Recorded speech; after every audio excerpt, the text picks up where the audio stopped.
Đây là buổi phát thanh tại huyện Tân Uyên, tỉnh Lai Châu. Dự án DMGS VN góp phần phát triển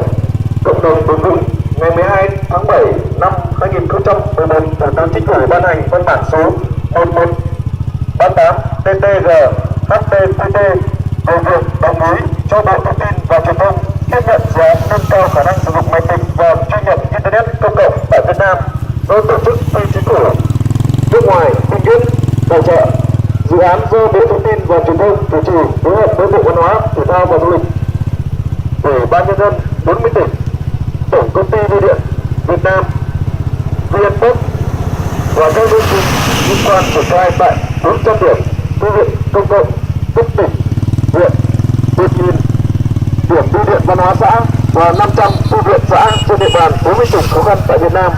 Thời gian thực hiện là 5 năm, từ 2011 đến 2016. Tổng kinh phí của dự án là 50.568 362 nghìn USD, trong đó tài trợ không hoàn lại của